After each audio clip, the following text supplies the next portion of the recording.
¿Quién vive en Nicaragua? Gente que no vende patria. Buenos días. Bienvenidos y bienvenidas a Sin Fronteras, natalicio de Sandino. Desde muy temprano en la madrugada anda mucha gente en las calles rindiendo homenaje en los distintos monumentos y parques dedicados al general de hombres libres en todos los municipios del país. Felicidades por el nacimiento de Sandino, nos tenemos que felicitar todos. Hoy es pues 18 de mayo de 2022, miércoles. Dicen que pronto se regularizan la lluvia. Vamos a ver si es cierto. Con Carlos José Hurtado y con Luis Enrique Guerrero cuando son las 6 de la mañana con 31 minutos. Sin Fronteras, la revista con William Griggs Vivado. En la primerísima 91.7 y 105.3 FM.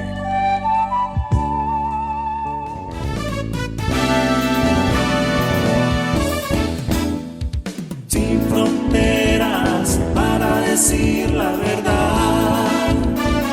Sin fronteras, trabajar, avanzar, combatir, vencer. Sin fronteras.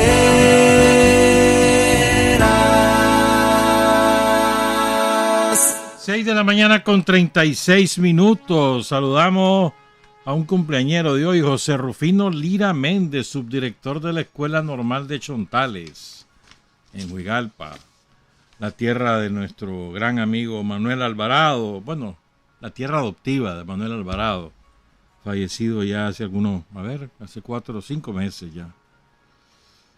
Saludos pues, José Rufino, que la pase bien. Bueno, es que, ¿cómo no vamos a hablar de Sandino? Claro que vamos a hablar de Sandino. Y vamos a hablar de otras cosas. Ya tenemos listo ese tema. Pero no da tiempo. Entonces lo vamos a hacer el viernes. Y antes algunos trazos sobre la situación en Ucrania. Empiezo con esto. Miren, se están graduando en manipulación, mentira, yo no sé cómo, cinismo, toda la prensa nazi del mundo, toda la prensa, todo. Es impresionante.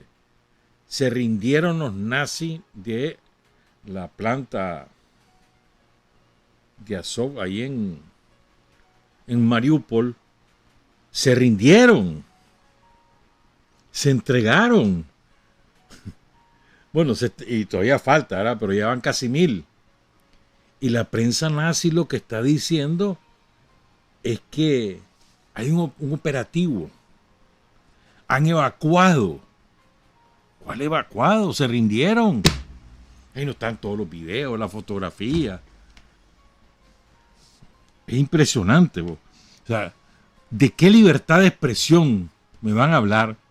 ¿Y de qué periodismo me van a hablar todos estos desgraciados?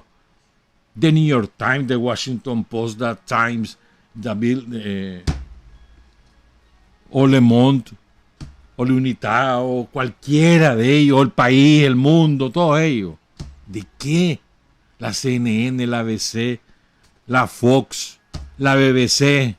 ¿De qué periodismo me van a hablar? Ustedes lo que hacen es propaganda, y propaganda nazi.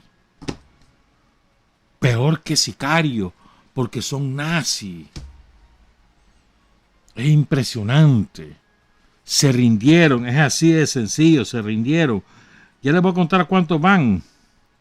Van 959. Solo anoche salieron 694, incluyendo 29 heridos. En total son 51 los que están hospitalizados y más 29 más que estaban heridos, pero ya no requerían operación, no requerían hospitalización. Nazis. Y van a ser juzgados. Y empieza a haber presión en las repúblicas de Luhansk y de Donetsk para juzgarlos con las leyes de ellos que contemplan la pena de muerte. Porque en Rusia la pena de muerte está suspendida por todas las presiones de los europeos. La suspendieron hace como 10 o 20 años, no recuerdo. En cambio ellos no la tienen suspendida y la quieren juzgarlo a todos estos nazis con las leyes de Luhansk y de Donetsk para condenar a muerte a los principales asesinos. Y es que no merecen respirar el oxígeno después de todas las atrocidades que hicieron. Y miren lo que ayer estaba compartiendo con algunos amigos lo que les voy a contar. El domingo creo que fue, sábado, domingo, fin de semana, pues. Iba una escuadra, una patrulla, no sé cómo decir, una agrupación de milicianos de Donetsk en una de las zonas de combate. Ahí hay combates muy fuertes porque la idea es recuperar las fronteras originales de la República de Luhansk y Donetsk, porque una parte fue ocupada por los ucranazis.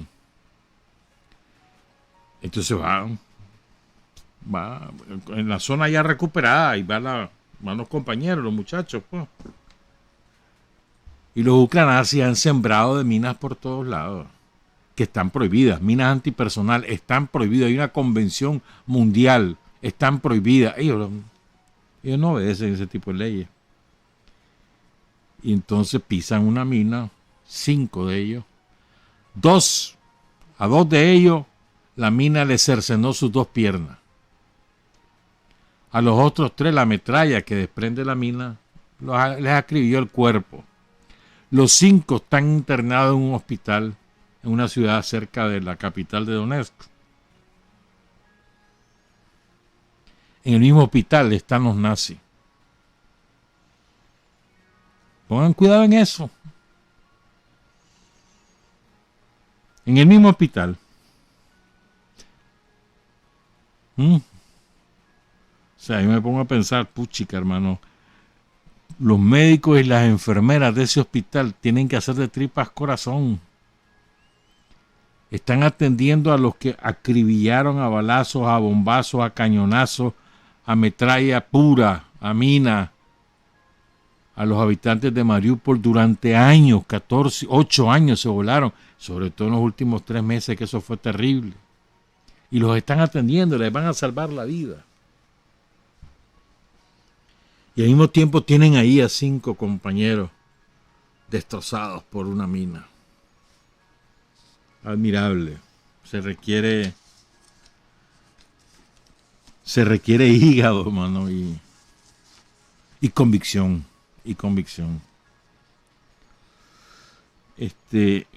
Quería mencionar 2 cosas, hace tiempo que las quería decir y hoy creo que vale la pena mencionarlo. Miren, hay dos características que hacen esta operación militar especial de Rusia sobre Ucrania y la respuesta de la OTAN contra Rusia que la hacen inédita.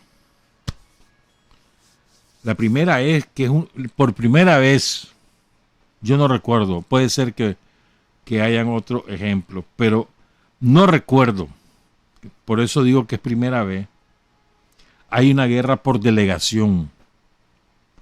Es decir, los yanquis y los europeos delegaron a Ucrania para hacer la guerra y ponerlos muertos y exponer su país a la destrucción.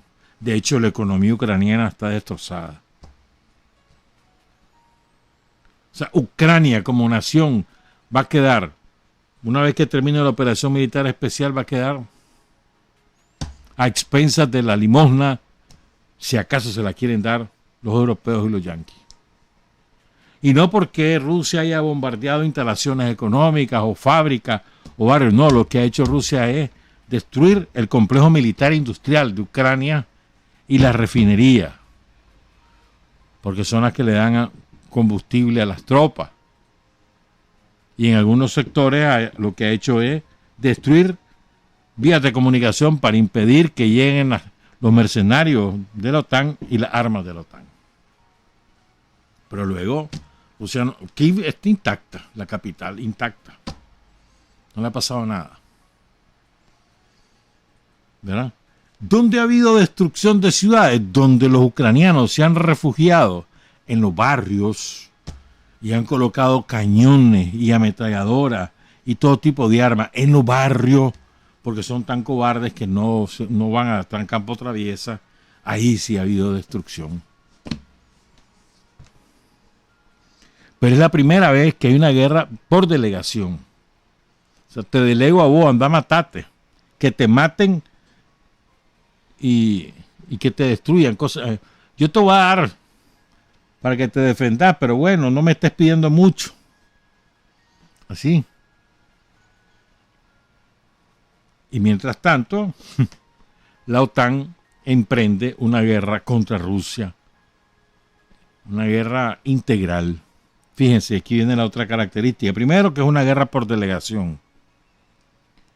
Y segundo, o sea, si la OTAN no se hubiera entrometido en Ucrania hace más de 10 años, en 2014 tomó el poder la OTAN, pero ya la intervención de la OTAN venía bastante años atrás.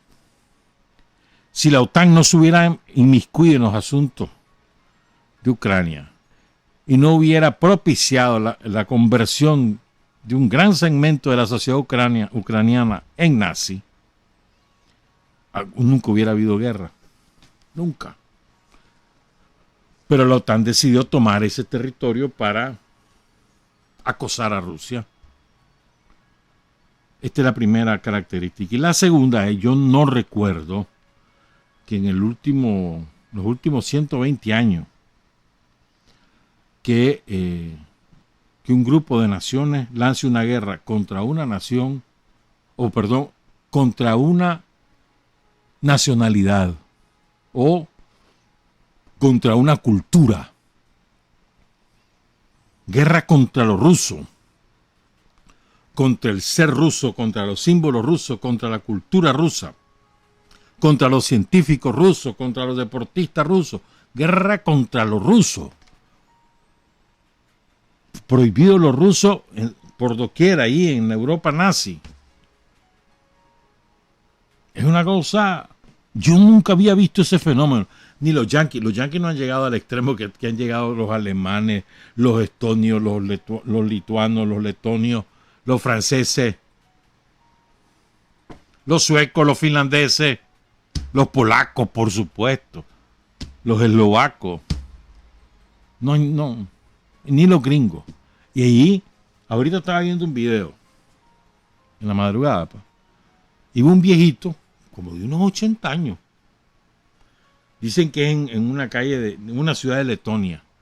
Iba caminando en una calle solitaria, en la acera, pero solitaria, con su bandera rusa. Lo siguió un tipo y le metió una golpiza en plena calle por llevar la bandera rusa. Ahorita metieron preso un muchacho como de 26, 27 años allí en Lituania. Está preso y sujeto a una cárcel de 5 años porque llevó una bandera rusa el 9 de mayo. Hoy, se me había olvidado, a Iván, el muchacho el deportista, creo que es levantador de pesas, no me acuerdo qué es, lo sancionaron por 1 año, no podrá participar en ninguna competencia. Es gimnasta, él es gimnasta. ¿Y por qué? Porque él ganó la medalla de bronce en el último campeonato, fue en marzo. Y como tenía prohibido competir bajo la bandera rusa,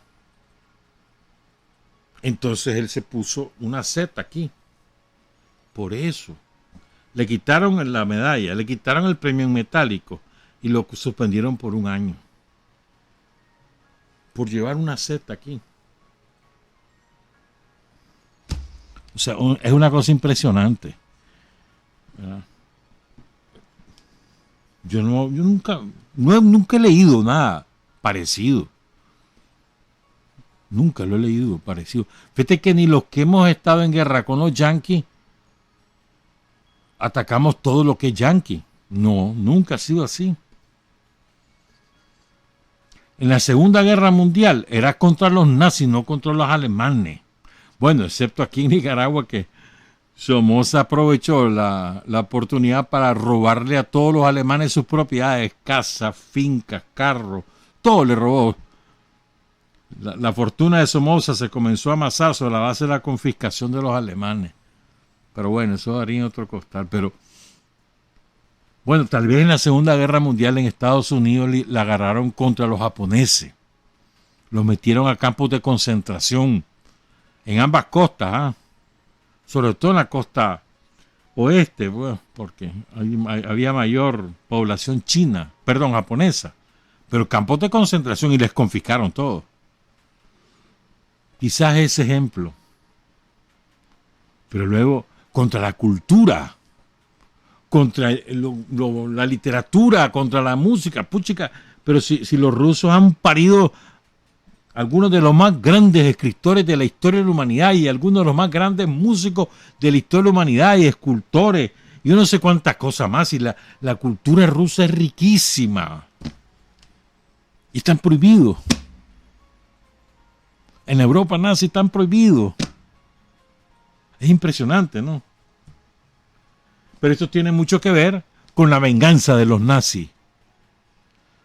Venganza de los nazis, venganza de franceses. Los franceses siguen adorando a Napoleón y en términos de su conciencia histórica no olvidan la humillada, la derrota de los rusos contra a Napoleón. No lo olvidan. Y vos sabías que la canciller de Canadá, cuyo nombre no me quiero acordar, que la mencionan como la sustituta de Trudeau, es nieta de nazi, ucranazi, nieta, orgullosa nieta de un ucranazi. Tenía un periódico en el cual hablaba de la epopeya de los nazis, el abuelo. Como Scholz, su abuelo es nazi. Como el ministro de Finanzas de Alemania, el abuelo es nazi. Como el presidente de Lituania, el abuelo es nazi. Son los nazis, es la venganza de los nazis. Pero bueno, la verdad es que la operación va avanzando, tratando de hacer el menor daño posible a la población civil, exactamente lo contrario de lo que ocurre con las guerras de ocupación de los yanquis, de los franceses, de los ingleses, de los alemanes, de los holandeses, de todos ellos. Y poco a poco, y van muriendo. Ahorita tienen atrapado se calcula que entre 18.000 y 32.000 soldados ucranianos están atrapados en 3 bolsones ahí en los límites de Donetsk y Luhansk. Ya los tienen cercados. Eso va a ser, o se rinden o se mueren, hermano. Ahí no hay planta industrial que los salve. Y además, entonces, es como rodillo eso, va lento. Como son bravos esos soldados rusos. Van poco a poco, van avanzando metro a metro. Un día puede ser que solo avancen 100 metros, pero al día siguiente avanzan 3 kilómetros. Y sobre la base de ir demoliendo y moliendo al ejército ucranazi. Así es, hermano. De por medio está la nación rusa, la cultura rusa y la humanidad. No se nos olvide. Bueno, son las 6:53, ando apurado. No, hombre. Vamos a hablar de Sandino, el natalicio de Sandino. El hombre que partió la historia en Nicaragua. El hombre que partió la historia en Nicaragua. Vos sabés que Sandino pasa alejado de Nicaragua mucho tiempo, ¿no? Se va a chavalos, adolescente, y se fue a Costa Rica, aquí a Panamá. Dicen que hasta Estados Unidos anduvo. Guatemala, Belice, Honduras, en barco.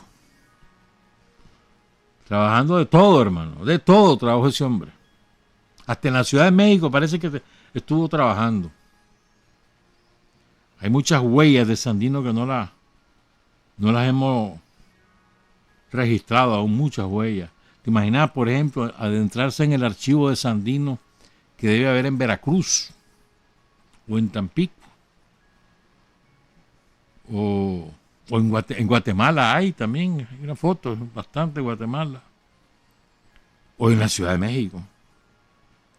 Y escarbar ahí. A ver fotos, documentos, entrevistas, reportajes, testimonios. Todavía debe haber alguna gente que lo vio en aquellos lados. Y eso no ha sido rescatado. Pero ¿qué quiere decir es esto? Bueno, entonces el hombre se va conociendo distintas realidades. Pero, y él la noticia que tiene de Nicaragua son a través de las cartas de su familia, de su mamá, o de su papá, o de sus hermanos, de algún amigo, o de lo que llega a algún periódico de esos países, de algún evento trascendente que haya ocurrido en Nicaragua. Porque en esa época no hay otra manera, pues. Entonces él se desconecta. Él vivió aquí en Nicaragua en la época de Celedón, como ya se ha contado tantas veces. Él tenía que 16, 17 años. A ver. Sí, 95, 10. Sí, 17 años. Y después él vive el drama de Nicaragua cuando Díaz y Chamorro entregan la soberanía a los yanquis. Y ya después marcha. Después se va a 19, 20 años. Pero la historia como tal, él no la ha estudiado. Él la comienza a estudiar más detenidamente cuando ya tiene más tiempo, sobre todo cuando ya está en Veracruz y cuando regresa a Nicaragua. En Yucatán, perdón. Cuando ya está en Yucatán. Entonces es impresionante el dominio de Sandino de la historia, sobre todo de la historia reciente. No solo el dominio, sino la visión de Sandino sobre esa historia, porque él lee los acontecimientos desde una perspectiva antiimperialista. Y esto es impresionante. Es decir, los mismos eventos que habían ocurrido en Nicaragua los podían analizar otros personajes de la época, pero tenían otra perspectiva. En cambio, Sandino tiene una perspectiva antiimperialista nítida. Y desmenuza los eventos. No es asunto que los dice como de pasando, no, los desmenuza. Y a mí me parece que también esta parte es importante. Vamos a leer algunas cosas, pero esta parte es importante. Es decir, Sandino no es antiimperialista porque le caen mal los gringos. No, vamos. Sandino el antiimperialismo le empieza con Celedón. Cuando él ve cómo hacen escarnio del cadáver de Celedón en 1912, 12 de octubre. Y luego, a través de ese evento, es que él adquiere conciencia de que hay tropas yanquis que están ocupando Nicaragua. Luego se alimenta ese antiimperialismo con la entrega de la soberanía a través del Tratado de Chamorro-Bryan. Ya vamos a hablar de eso. Y luego marcha, regresa, él se enfrenta, él viene a la guerra constitucionalista, viene a recuperar el marco legal y constitucional del país. Esa es su misión. Por eso se enrola en el ejército liberal de esa casa. Pero los yanquis se meten e impiden la victoria del ejército liberal. Y el antiimperialismo se sigue alimentando. O sea, él no es por gusto que es antiimperialista, sino que surge de los eventos políticos de Nicaragua y de su propia vivencia. Creo que es importante esto. Claro, si él no tuviera la formación, el sentido de dignidad y de honor que caracterizó a Sandino, difícilmente hubiera llegado al antiimperialismo, porque hay que tener dignidad y honor para llegar al antiimperialismo. El que no lo tiene, si vos no tenés sentido de la dignidad, si te dejas pisotear por cualquiera, te le arrodillás a todo el mundo, si además no tenés sentido del honor, es decir, no importa tu palabra, no importa si sos honrado, no, si no tenés ese sentido de honor y de dignidad, difícilmente llegas al antiimperialismo. Yo diría, es imposible llegar al antiimperialismo sin dignidad y sin honor. Dos cualidades que Sandino la forja desde que nace en el seno de su familia con Margarita Calderón. Ahí forja la dignidad y el honor que luego desembocan en el antiimperialismo. Y después él tiene un ideario social del cual vamos a hablar bastante hoy, que le nace no solamente del conocimiento de la realidad nicaragüense, de la cual él constata desde que está con su mamá, en la miseria total. Luego, cuando le toca trabajar, porque aquí anduvo trabajando de todo, vendiendo cualquier cosa y trabajando de todo. Y luego, cuando regresa a Nicaragua, cuando basan al vino. Es decir, él constata lo que está ocurriendo. No es que asunto que se lo cuentan. Él lo ha vivido, ¿verdad? Y lo ha observado. Y eso, junto a lo que él constata, al contrario, los derechos que van conquistando los obreros, los campesinos, por la vía de la organización y de la lucha sindical en México, él dice, hombre, y de ahí, esta es una vía de solución para lo que están viviendo mis compatriotas. Entonces ahí, más las conversaciones que él tenía con tantísimos de sus soldados, de sus generales, de los internacionalistas que acuden a su campamento. Entonces, todo eso forja un pensamiento político novedoso en la Nicaragua de entonces, novedoso. Un pensamiento incluyente, excepto para los vendidos. Para los vendidos no había cabida en el proyecto de Sandino. Todos los demás tenían cabida. No importaba que fueran conservadores o liberales o sin partido nada, terratenientes, obreros, artesanos, campesinos, no importaba. Pero no pro-yanqui. Ese es el proyecto de Sandino en términos de inclusión. Entonces, a mí me parece que es muy importante pues, es tener claro por qué Sandino es antiimperialista, que no es por gusto, no es que ay, amanecí de mal humor, me caen mal estos yanquis, los voy a ir a matar. No es así. Algo que hay algunos en América Latina que no terminan de entender. ¿Por qué los nicaragüenses somos antiimperialistas de nacimiento? Nos vienen los genes. Y parte de él, de las mismas razones por las cuales Sandino lo fue. Y fíjate que, entonces, el sentido de honor y dignidad, su principio antiimperialista, su compromiso social, el dominio de la historia. Y la otra cosa que quiero resaltar hoy, hombre, ese Sandino es que era salvaje, ¿no? Y ahí, él ya hablaba de la unidad centroamericana, de la unidad latinoamericana. Muchas de las cosas que hemos vivido en los últimos 10, 15 años, Sandino las anticipó desde entonces y las colocaba como proyectos políticos comunes. Además, con propuestas concretas, no eran simplemente ideas, sino propuestas. Eran propósitos, objetivos y además, aquí está la manera de hacerlo. Salvaje, salvaje.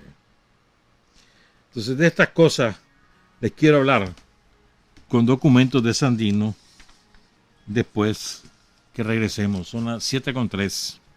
Hay hombres que luchan un día y son buenos. Hay hombres que luchan un año y son mejores. Pero hay hombres que luchan toda la vida. Esos son los imprescindibles. 7 de la mañana con 8 minutos. Fíjense.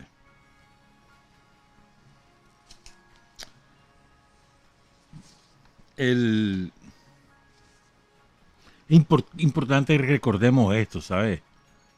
siempre, siempre en el caso de Nicaragua, yo creo que en todos los casos, en todas las guerras yanquis, todas las guerras del imperialismo, en cualquier región del mundo, siempre ha habido el matrimonio indisoluble entre los intereses empresariales con los intereses políticos y las acciones militares. Siempre, siempre. Y Nicaragua no es la excepción. Ustedes han oído hablar de Adolfo Díaz. Todos han oído hablar de que él era abogado de una compañía minera. Espérate, sí, hombre, pero es que hay otras cosas que a veces se nos olvidan. Mira, el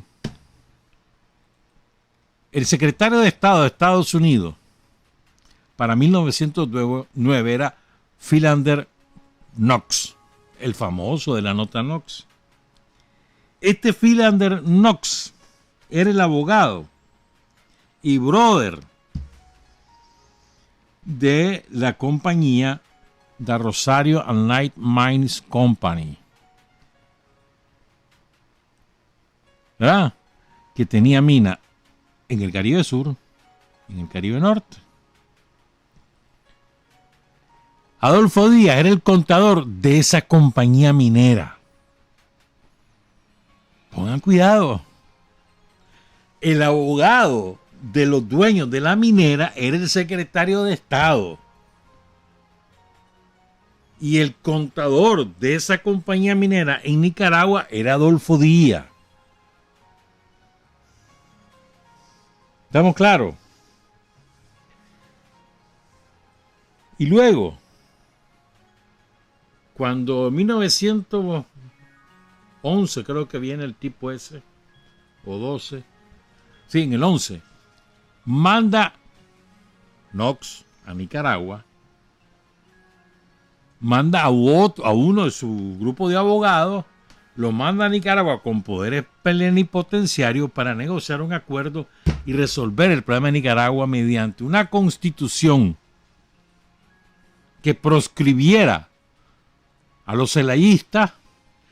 Y fíjate bien, te estoy hablando de 1911, 1912, no existe el comunismo, no existen los bolcheviques, no ha ocurrido la Revolución Mexicana. ¿Me entendés? O sea, bajo cualquier argumento, proscribiendo a los celayistas.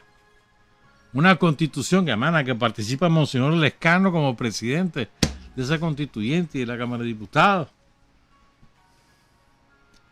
Entre otras barbaridades que hace esa constitución. Le regalan toda la educación a la Iglesia Católica. Bueno, en fin.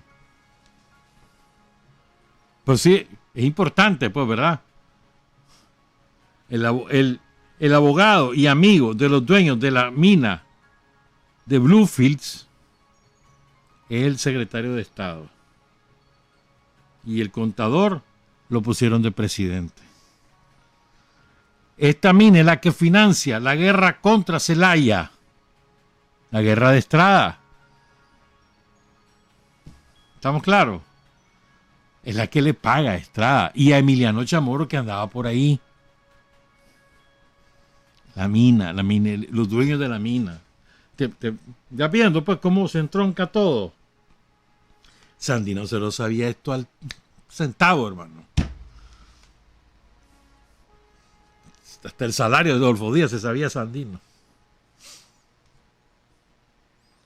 Que Sandino escudriñaba, era acucioso. Entonces fíjense, viene Dawson, hacen los pactos Dawson y hacen las barbaridades de proscribir a los nicaragüenses, la mayoría de los nicaragüenses proscribirlos de la política. Sobre la fuerza de la bayoneta, porque aquí están los marinos. Pero además, pongan cuidado, hermano, pero además, en esos pactos se adueñan de los bancos, de las aduanas, de los ferrocarriles y del fisco.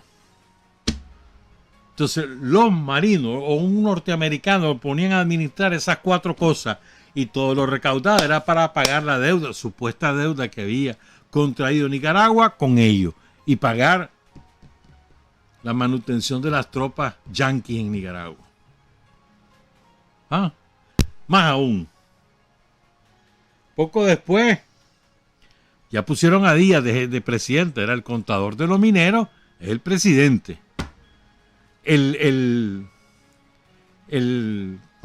¿Cómo te dijera yo? El conspirador de la guerra de Estrada, Emiliano Chamorro, es el canciller, es el embajador en Washington. Lo mandan de embajador. Y puesto allá, negocia, ¿verdad?, con Janice Bryan, que era el secretario de Estado del nuevo gobierno de Estados Unidos, los famosos tratados Chamorro-Bryan. Una de las razones por las cuales Sandino era profundamente antiimperialista, y en esos tratados lo que hace es, Emiliano Chamorro negocia y firma. Fíjate bien, le entregan la soberanía de Nicaragua por 99 años, no para que Estados Unidos construyera el canal en Nicaragua, sino para que nadie más lo construyera, porque Estados Unidos lo podía construir y los yanquis no querían construir otro canal cuando ya tenían el de Panamá recién estrenado. Entonces lo firman para que nadie se meta, sobre todo pensando que Zelaya anduvo buscando a los ingleses para que lo vinieran a hacer. Pero además les regala el Golfo de Fonseca para que pongan una base, y además les regala parte de Corn Island para que pongan otra base. Y a cambio le van a entregar $3 millones de la época. Pero fíjense, es que son delincuentes, los yanquis son delincuentes, hermano. Le entregan los $3 millones, pero no se lo entregan a Adolfo Díaz de Emiliano Chamorro, sino que lo hacen pasar por la caja del Estado para que los banqueros se adueñen de ese dinero y se paguen la deuda que había contraído Nicaragua. De manera que, por ningún lado, hermano, ¿cómo sería ese tratado que en el Congreso de Estados Unidos tardó como 7 años en que lo ratificaran? Y hubo encendidísimos discursos de senadores y de representantes contra esa barbaridad que se había hecho. ¿Cómo sería? ¿Verdad? Entonces, te cuento todo esto para que entendamos, ¿verdad?, las convicciones antiimperialistas de Sandino no solo son de carácter militar, si las podrías decir, sino son de todo tipo de carácter, porque él conoce la historia, la ha vivido, la ha estudiado, y eso lo lleva a una posición antiimperialista, además de el enfrentarse contra las tropas yanquis. Hay una descripción de Maraboto, Emilio Maraboto, un periodista mexicano, medio farsante. Se creía el intelectual. Pero bueno, él escribió un relato de Sandino. ¿Cómo es que se llama? Se llama Sandino ante el Coloso, allá en 1929, cuando sale Sandino a buscar, cuando lo traiciona a Portegil allá en México. Lo a buscar armas y lo traicionan. Ahí lo tuvieron secuestrado a Sandino. Entonces, Maraboto describe así a Sandino. Sandino no es el hombre que todos imaginan, ni mucho menos el Sandino que se ha popularizado tanto a través de una fotografía que le muestra montando una mula blanca y vistiendo un traje de ranchero de su país. Sandino, el hombre que ha vencido a la... Oigan esto me gustó. Bueno, siempre me ha gustado desde que lo leí la primera vez, hace como 40 años. Sandino, el hombre que ha vencido a los norteamericanos todas las veces que le han atacado. El hombre que ha vencido a los norteamericanos todas las veces que le han atacado. Fíjate que eso resume, diría yo, la historia de Nicaragua. Nosotros hemos vencido a los yanquis todas las veces que nos han atacado. Hemos tardado a veces en vencerlos, pero los terminamos venciendo. Lo más que tardamos fue con Somoza. Tardamos 45 años, pero lo vencimos. Vencimos a los contras, vencimos al neoliberalismo, vencimos a los yanquis en cada una de las últimas 5 elecciones. Los vencimos en el 2018, los estamos venciendo ahora. Esta frase nos resume a nosotros. Sandino, el hombre, o Nicaragua, el país que ha vencido a los norteamericanos todas las veces que le han atacado, dice Maraboto, es un guerrero improvisado. Y ciertamente, es un guerrero improvisado, ciertamente, pero todo un guerrero. Es un mecánico humilde, pero de una inteligencia natural. Después dice algo que no se los quiero repetir porque no lo descalificaron otros periodistas, Maraboto, es que él era bastante creído. Bueno, de una enorme inteligencia natural, astuto y con cierto no sé qué, que le hace simpático y agradable. Y mientras más se frecuenta, su trato cautiva más y más. Es un ameno conversador. ¿Verdad?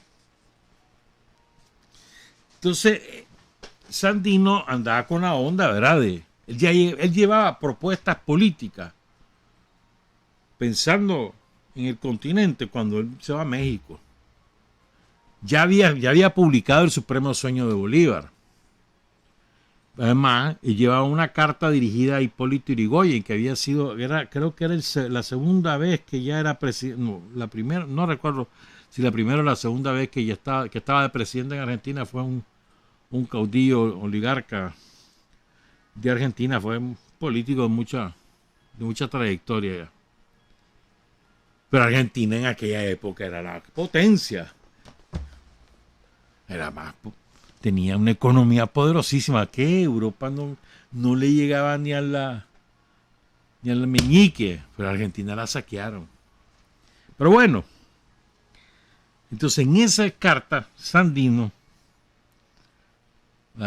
dice lo siguiente: la intromisión de Norteamérica en los asuntos interiores de América y el fomento de revoluciones en los países cuyos gobiernos no siguen la política de Washington. Fíjate vos, desde entonces los yanquis propiciaban lo que denomina Sandino revoluciones, lo que yo diría hoy en día, de acuerdo a la experiencia actual, contrarrevoluciones, contra los gobiernos que no seguían sus dictados. Desde entonces. Eso no ha cambiado. En 80 años eso no ha cambiado. O sea, parece que el tiempo se detuvo. En 90 años. Sigue Sandino. Esa intromisión, dice Sandino, constituye el peligro más serio para la soberanía e independencia de 21 naciones latinoamericanas que hasta ahora han visto con absoluta indiferencia sus problemas raciales y sociales con respecto a Estados Unidos, que en Panamá, en Haití, Puerto Rico, Cuba y ahora en Nicaragua han venido avanzando para la extensión de sus dominios e invadiendo países libres a quienes se juzga inmediatamente. Cualquier parecido con la realidad actual no es coincidencia. Igualito. El mayor peligro para la soberanía e independencia de América Latina se llama imperialismo norteamericano, muerto, ya está. Lo dice Sandino hace 90 años y no ha habido nada en estos 90 años que cambie esa percepción, nada. Ahorita están con la política de la zanahoria y el garrote, el Big Stick. Están dando la zanahoria, le dieron zanahoria a Cuba con unas modificaciones cosméticas ahí. Van a permitir algo de remesa, algunos vuelos y alguna cosa migratoria ahí. Pero nada de levantar el bloqueo. Y a Venezuela tampoco le quitan el bloqueo, pues le autorizan 2 empresas petroleras porque ellos necesitan bajar el precio del petróleo en su mercado.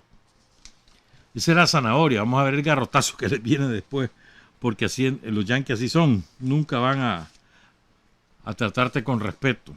Sigo, pues. Dice Sandino en esa carta a Hipólito Yrigoyen, y después le declara al periodista Maraboto: es tiempo, le dice, de que desaparezca la doctrina Monroe. Imagínate vos, esa doctrina fue elaborada, dictada 1800, a principios de 1800, imagínate, o 1812 por ahí. hace 200 años. Y la siguen aplicando. América para los americanos. Porque los pueblos de América, dice Sandino, han alcanzado ya su mayoría de edad de independencia y no necesitan ninguna tutela. Luego dice Sandino, miren qué interesante esto, la parte más bonita de lo que vamos a hablar viene después.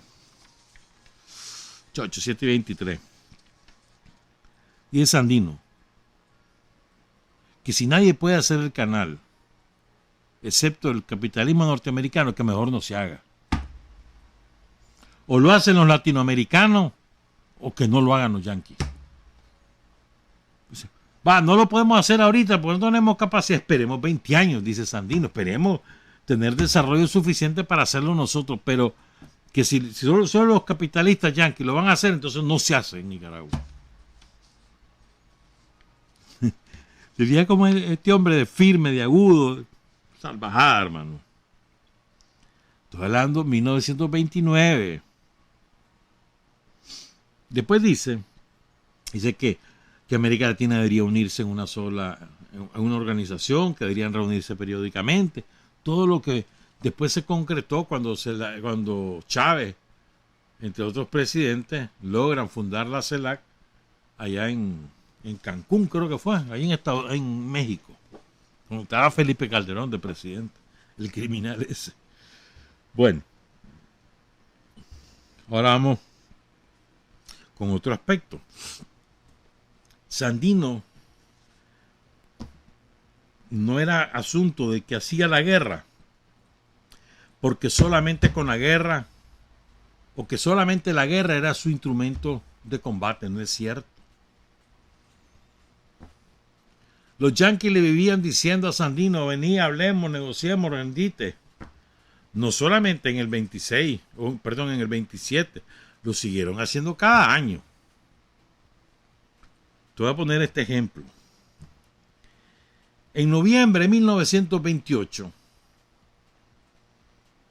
el comandante de las tropas de ocupación, viene un buque de la Marina y ancla en Corinto, el Rochester.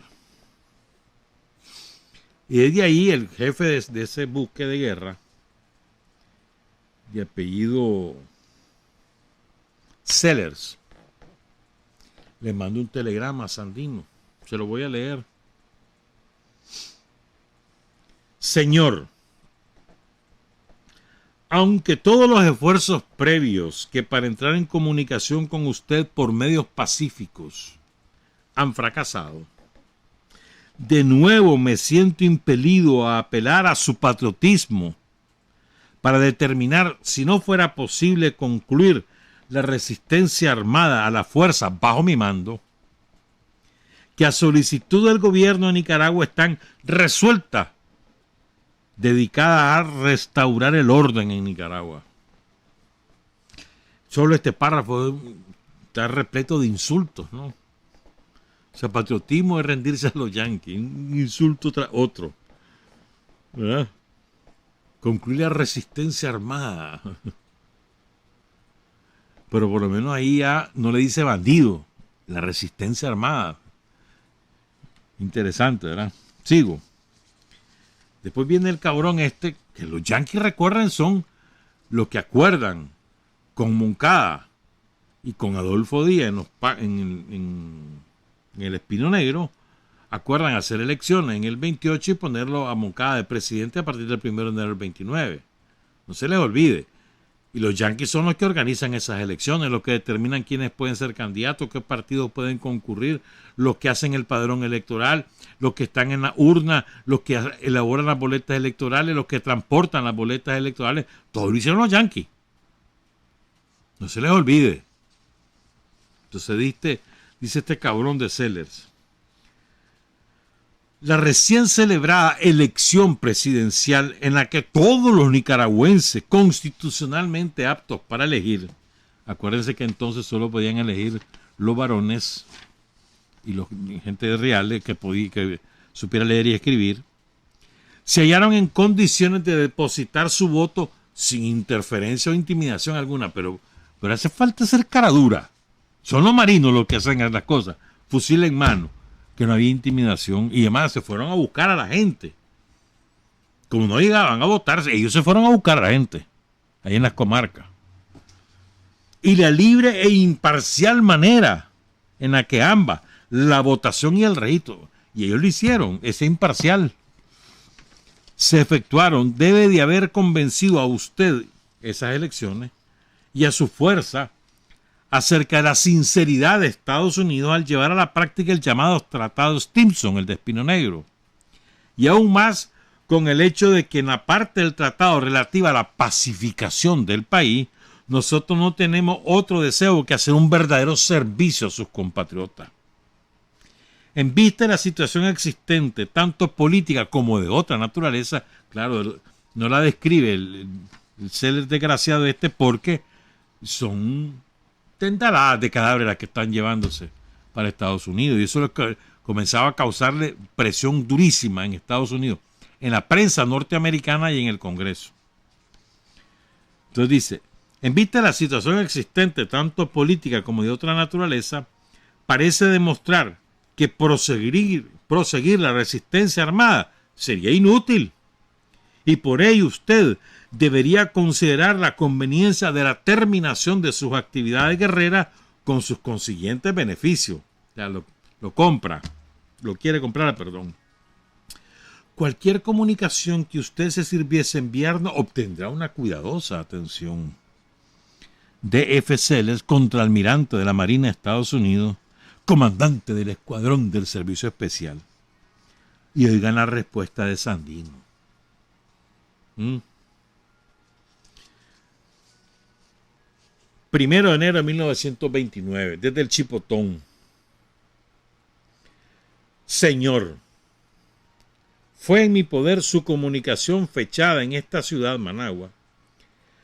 Corinto, el 4 de diciembre del año próximo pasado. O sea, él le contesta Sandino hasta el 1 de enero porque esa carta la fecharon el 4 de diciembre de 1928, pero a Sandino le debió haber llegado a finales de diciembre. Lógico. ¿Verdad? Entonces dice, en la que usted expresa que a pesar de haber fracasado en sus esfuerzos anteriores para poder comunicarse conmigo por medios pacíficos, apela una vez más a mi patriotismo para que yo termine con la resistencia armada contra la fuerza a sus órdenes, que a pedimento del gobierno nicaragüense, el del usurpador Adolfo Díaz, estaban tratando de restaurar el orden en toda Nicaragua. Y resume en ese párrafo Sandino lo que le dice Sellers. Y aquí viene la respuesta del hombre.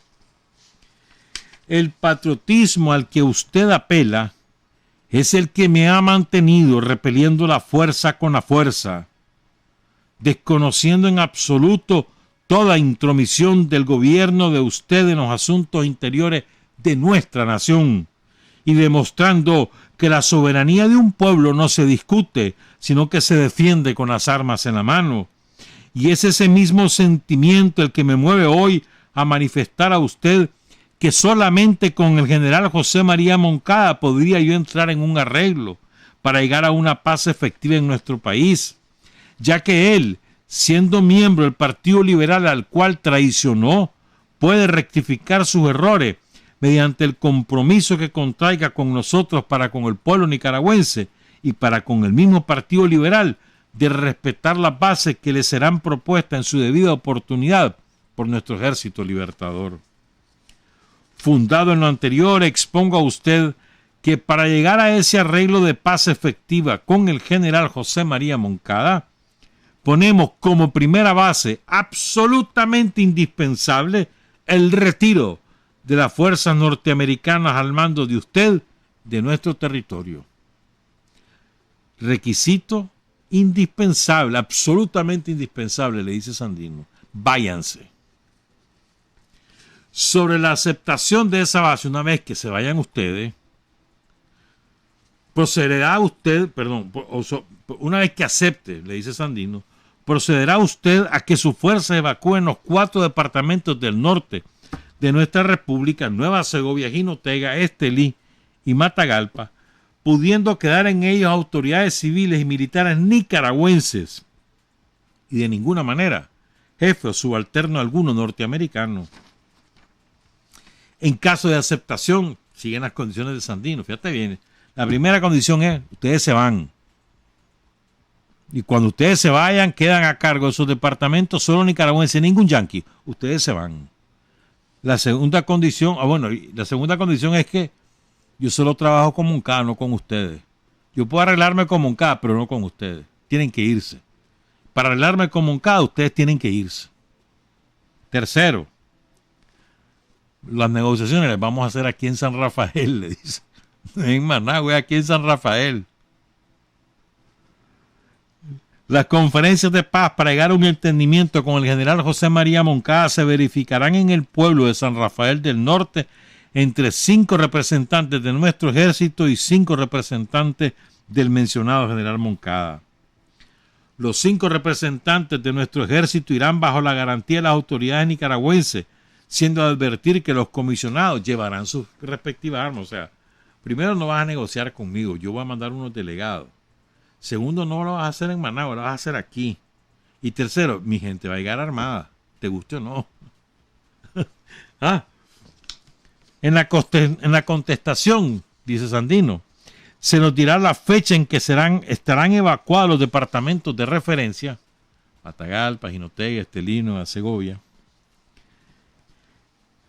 Sin esas condiciones expuestas, no habrá paz. Sin que se vayan los yanquis no hay paz.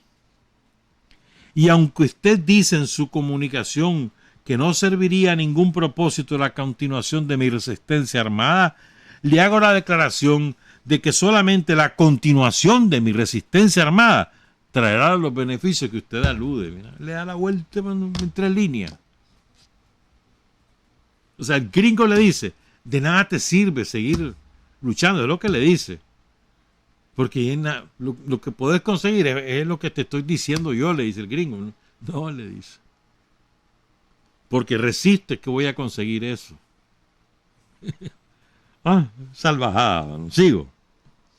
No creo además manifestar a usted que las vidas y propiedades extranjeras quedarán mejor garantizadas por nosotros, los nicaragüenses, que por fuerzas de gobierno extraño, porque toda intromisión extranjera en nuestros asuntos solo trae la pérdida de la paz y la ira del pueblo. Cualquier parecido con la actualidad no es coincidencia. Esto es fundamental para nosotros.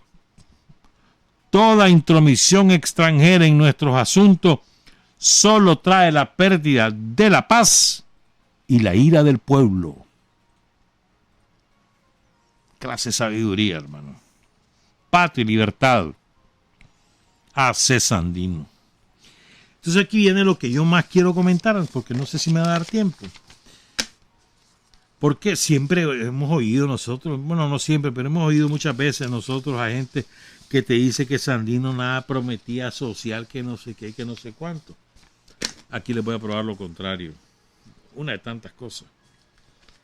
¿Verdad? Entonces viene, es que Sandino lo que está buscando es, a ver, va pues, ¿de verdad quieren la paz? Bueno, yo también quiero la paz. Váyanse. Dejen que los nicaragüenses asumamos la dirección de nuestros asuntos. Yo me voy a entender con Moncada, pero ustedes tienen que irse. ¿Verdad? Entonces viene y el man le dice, y yo le voy a proponer a Moncada un pliego petitorio, pues una base de un eventual convenio, que lo vamos a negociar aquí en San Rafael. Y no lo voy a negociar yo, sino que 5 delegados míos con 5 delegados de él. Recuerden, Moncada es el títere que hayan puesto los yanquis como presidente. Entonces, Sandino elaboró el plan de convenio, las bases del convenio. O sea, no se quedó en palabras, no lo elaboró. Y aquí vienen las novedades. Lo primero que le dice a Moncada, vos no sos legítimo. Lo primerito que le dice. El general José María Moncada no es un gobernante constitucional de Nicaragua, porque cuando se verificó su elección para presidente de nuestra república, se hallaba gran parte del pueblo nicaragüense en armas contra la invasión yanqui en nuestro país y contra el usurpador Adolfo Díaz. Pero el general Moncada sí podrá ser un gobernante constitucional, comprometiéndose para con el pueblo nicaragüense por medio de un documento ante el Ejército Libertador a cumplir las bases que a continuación explica este convenio. En ese caso, el general José María Moncada será gobernante constitucional, porque le asistirá el derecho de haber percibido mediante su honradez los votos de la gran parte de los nicaragüenses que se encontraban con el arma al brazo, repeliendo al invasor yanqui y combatiendo al usurpador Adolfo Díaz en el tiempo en que se verificó la elección presidencial del mencionado general Moncada. ¿Verdad? Sigo. Estoy hablando de las bases del convenio que Sandino le propone a Moncada para encontrar la paz. Fíjate bien, 1929. Casi 5 años antes que lo maten a Sandino. Desde entonces, buscando la paz el hombre, pero con dignidad. Dice Sandino, en esa misma base del convenio: para el engrandecimiento de nuestra patria, tan flagelada por los malos gobiernos que se han sucedido desde 1909 hasta la fecha. O sea, dice Sandino, desde que los banqueros de Wall Street prestaron $800,000 a Adolfo Díaz para derrocar al gobierno del general José Santos Zelaya, presidente constitucional de Nicaragua en aquella época, siendo inadmisible tal préstamo por haber sido el referido Díaz en aquel entonces un simple tenedor de libros con $2.65 de sueldo diario en las minas de explotación norteamericana de La Luz y Los Ángeles, en Pispís, en la costa atlántica de Nicaragua, quien no podía responder a un crédito de esa naturaleza. O sea, ¿cómo le vas a prestar $800,000 a un piche que lo que gane $250 por día? O sea, que lo que ganaba al mes eran como $75 y le prestaba $800,000. Échame ese trompo en la uña y después se lo endosaba al Estado de Nicaragua. Ese préstamo que fue adquirido por Adolfo Díaz de sus patrones, y que no es préstamo, le financiaron la guerra, después sus patrones endosaron ese préstamo al Estado de Nicaragua una vez que pusieron a Adolfo Díaz de presidente. ¿Estamos claros? Le dice Sandino, no, le dice. Eso no. Eso es inadmisible, ese préstamo, le dice. ¿Verdad? No es posible que aquella cantidad le hubiera sido prestada por sencillez de la compañía minera o por cariño que ella le tuviera al renegado vendepatria Adolfo Díaz.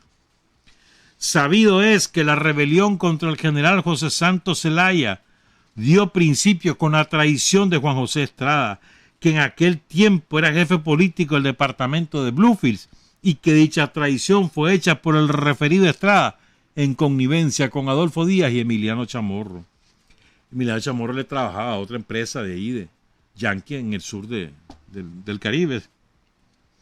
Asimismo, dice Sandino, es del conocimiento del pueblo nicaragüense que la presión directa del gobierno de Estados Unidos de Norteamérica se dejó sentir en Nicaragua cuando el presidente general José Santos Zelaya ordenó el fusilamiento de 2 aventureros yanquis, apellidados el uno Cannon y el otro Gross, que habían sido comprados por los jefes de la rebelión para hacer estallar una mina en el río San Juan del Norte contra embarcaciones que conducían tropas del presidente José Santos Zelaya. Recordemos ese incidente, ¿no?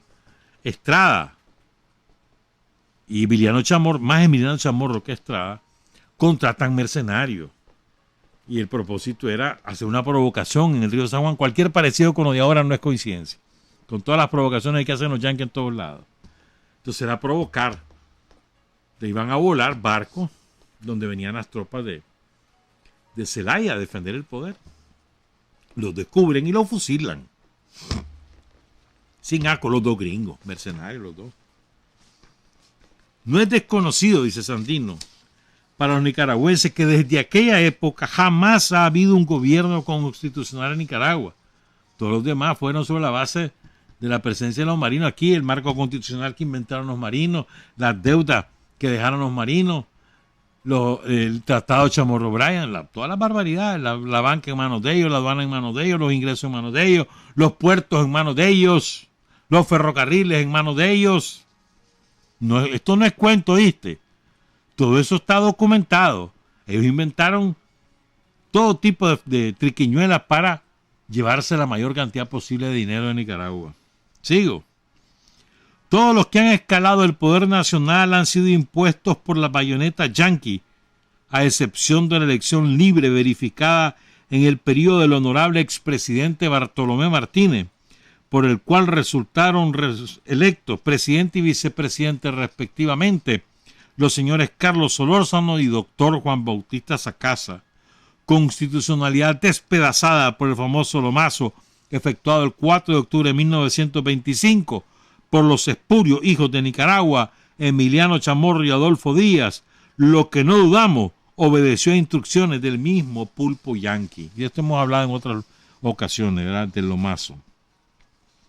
Después dice Sandino, queda comprobado que todos los tratados, pactos o convenios celebrados entre los gobiernos de Estados Unidos y los impuestos en Nicaragua por aquellos mismos gobiernos desde 1909 hasta el presente no son legales, por ser desconocidos para el pueblo nicaragüense y además indecorosos, debiendo de consiguiente ser absolutamente nulificados por un gobierno que sea del pueblo para defender los intereses patrios. Le está diciendo a Moncada, mira, ninguno de esos convenios te los voy a reconocer, buscar cómo desconocerlo, porque la gente ni se da cuenta de qué se trata. ¿Ya? Hechas las fundamentales consideraciones anteriores, ya te las he contado, ¿verdad? Bono constitucional, le dice a Moncada, tienen que irse las tropas yanquis, le dice a Moncada, y no hay que no poder reconocer ninguno de los convenios con los yanquis, todo eso quedan nulos. Tratado de Chamorro Bryan, los pactos de Dawson, el tratado centroamericano de un par de años antes, todo. Sigo. Hechas las fundamentales consideraciones anteriores, las bases que proponemos son las siguientes. Entonces, la primera parte, los primeros 4 puntos son los relativos a la soberanía. Y después del punto 7 son los puntos sociales de Sandino. Primero, exigir al gobierno de Estados Unidos de Norteamérica el retiro inmediato y absoluto de sus fuerzas invasoras de nuestro territorio, y si para ello fuera necesario hacer el uso de la fuerza, puede el gobierno de Nicaragua, que se comprometa a cumplir con esta base, contar de antemano con nuestros pechos de patriota. Sandino le dice, si vos aceptás estas condiciones y los yanquis no se quieren ir por las buenas, yo te ayudo a sacarlo por las malas. Eso es lo que le está diciendo Sandino. Segundo, no aceptar durante su administración, es decir, el nuevo gobierno que surja, si suscribe este acuerdo, el gobierno de Moncada sí, pero legitimado por este acuerdo, ese gobierno no puede aceptar durante su administración ningún préstamo yanqui. Y si para las necesidades de la administración se hiciera indispensable la solicitud de un empréstito, deberá hacerse entre capitalistas nicaragüenses y cediendo a ellos los derechos que se darían a los yanquis, bajo la condición de no traspasar la deuda a capitalistas extranjeros. O sea, de tonto no tiene nada Sandino. 3. Considerar nulos el Tratado de Chamorro Bryan y cuantos tratados, pactos o convenios hayan sido celebrados por los gobiernos comprendidos desde 1909 hasta la fecha y que menoscaban la soberanía nacional. Fíjate bien, esta propuesta es de 1929, ya para ese momento, ya Emiliano Chamorro y Adolfo Díaz ya firmaron el Tratado Menese-Bárcena, que le regalan a Colombia San Andrés y Providencia y todo el mar adyacente. Y Sandino dice, no lo menciona ese tratado. Pero dice Sandino, no. Todos los tratados, desde 1909 hasta la fecha, quedan anulados. Punto 4.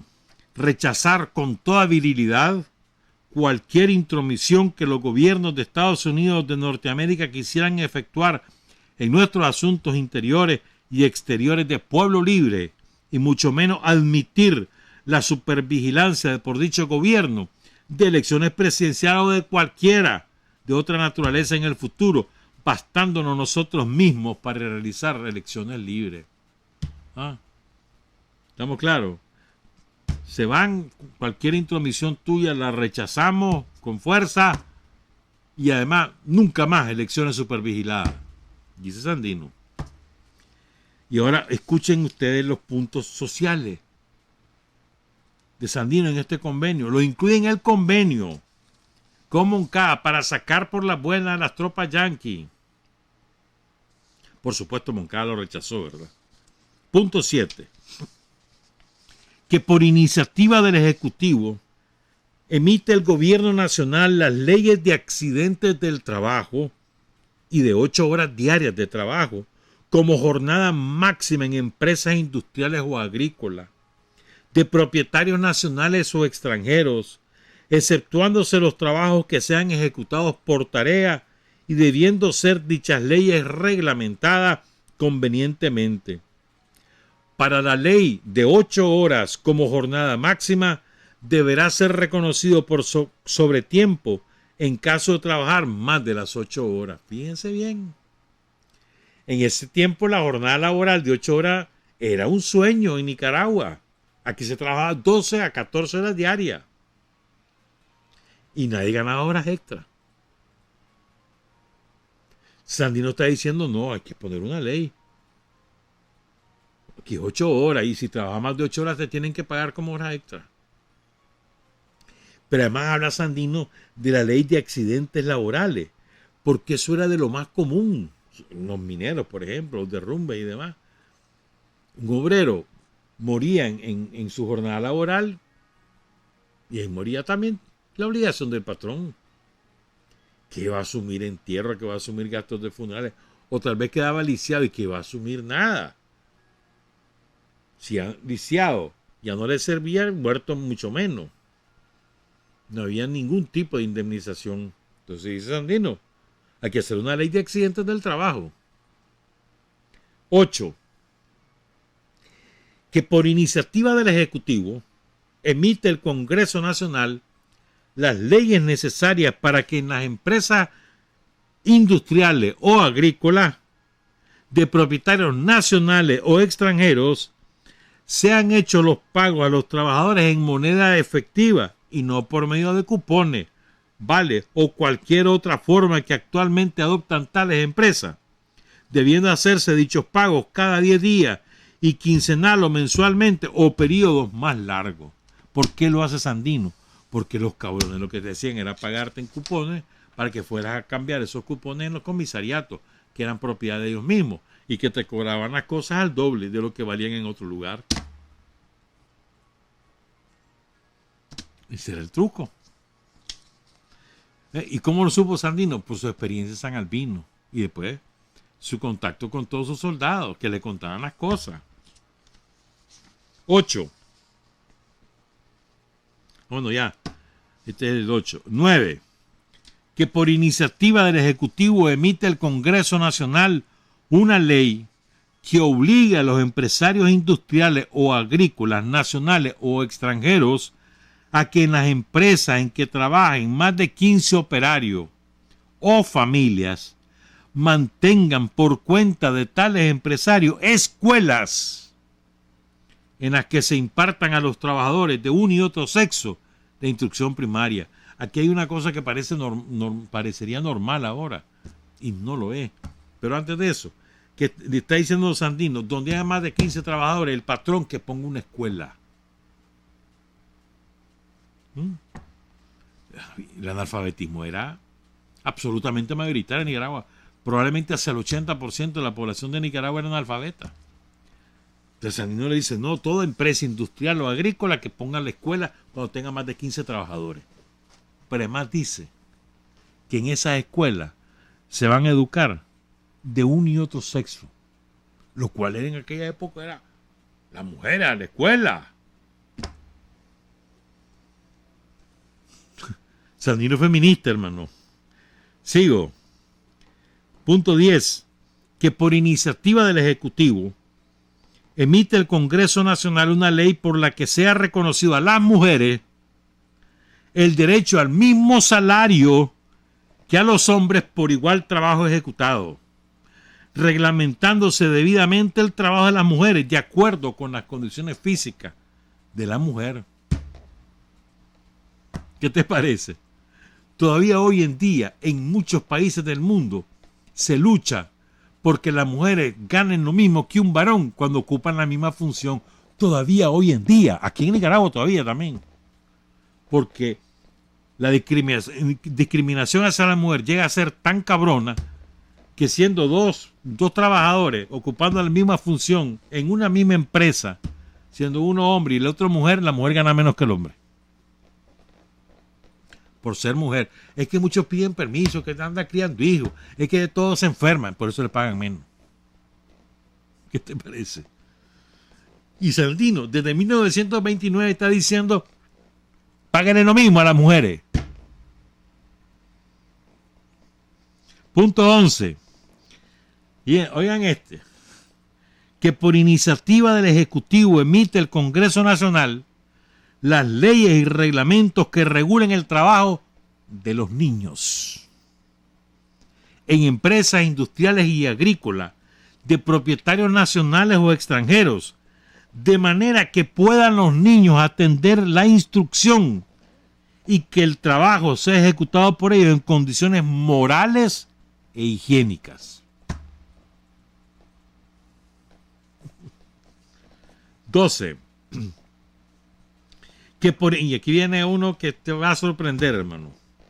Que por iniciativa del Ejecutivo sea reconocido por el Congreso Nacional el derecho de organización de los trabajadores de uno y otro sexo en sindicato o cualquier otra forma, estableciendo el Departamento Nacional del Trabajo, o sea, una oficina que regule las relaciones entre patrones y trabajadores, debiendo el mismo Congreso Nacional reconocer el derecho a huelga a toda organización de trabajadores, industrial o agrícola por iniciativa del propio Ejecutivo. ¿Qué te parece? 1929, organización sindical o cualquier tipo de organización, el derecho del trabajador, derecho a huelga. Ahí se nota la influencia, ¿no? Los sindicalistas, su vida sindical allá en Yucatán. 13. Que el primer gobierno de Nicaragua que sea legal no reconozca ni un solo centavo de los gastos que ha hecho el gobierno de Estados Unidos desde la fecha en que sus fuerzas invadieron nuestro territorio en actitud bélica, bajo pretexto de haber sido llamados por el usurpador Adolfo Díaz. Nuestra nación no tiene por qué pagar con sus recursos los experimentos del gobierno de Estados Unidos, que el gobierno de Estados Unidos ha mandado a realizar de sus modernos equipos bélicos en los pechos de los patriotas nicaragüenses. ¿Estamos? 14. Que el primer gobierno de Nicaragua que sea del pueblo y para el pueblo trate inmediatamente el asunto de la Unión Centroamericana, con obligación de declararla y proclamarla. Sandino era profundamente morazanista. Si las cancillerías de los estados centroamericanos trataran de retardarla con expedientes compendiosos o la embrollada nomenclatura del protocolarismo diplomático, debiendo el gobierno de Nicaragua sostener con toda su fuerza tal declaración y proclamar y ayudar eficazmente a los unionistas. Unión Centroamericana. Entonces, estos son los puntos. Habían otros, pero eran relativos al reconocimiento de algunas cosas. Para resumir, solo leo estos puntos que ya les he dicho. Entonces, después dice, Sandino que hay que hacer un frente único contra el imperialismo yanqui en América Latina. Y fíjense bien, ya nos vamos, ya viene, no va a dar tiempo. Solo quiero mencionarles esto. Oigan esto. 1929. Dice Sandino. 2 líneas nada más. 3. Habiendo sido el caso de Nicaragua uno de los muchos que llevó a pensar a los pueblos indolatinos en la necesidad de hacer el frente único contra el imperialismo yanqui, y oigan esta, y las posibles agresiones de cualquier otro imperialismo. ¿Estamos? De cualquier otro imperialismo. Cuando vos te enfrentás al imperialismo europeo, llámese británico, francés, alemán, español, holandés, sueco, finlandés, belga, el que te dé la gana, es también una inspiración en Sandino. Cualquier otro imperialismo es contra todo imperialismo, hermano, no se te olvide. Trabajar, avanzar, combatir, vencer, patria y libertad. Revolución es sentido del momento histórico. Es cambiar todo lo que debe ser cambiado. Es igualdad y libertad plenas. Es ser tratado y tratar a los demás como seres humanos. Es emanciparnos por nosotros mismos y con nuestros propios esfuerzos. Es desafiar poderosas fuerzas dominantes dentro y fuera del ámbito social y nacional. Es defender valores en los que se cree, al precio de cualquier sacrificio. Es modestia, desinterés, altruismo, solidaridad y heroísmo. Es no mentir jamás ni violar principios éticos. Es convicción profunda de que no existe fuerza en el mundo capaz de aplastar la fuerza de la verdad y las ideas. Revolución es unidad, es independencia, es luchar por nuestro sueño de justicia para Cuba y para el mundo, que es la base de nuestro patriotismo, nuestro socialismo y nuestro internacionalismo.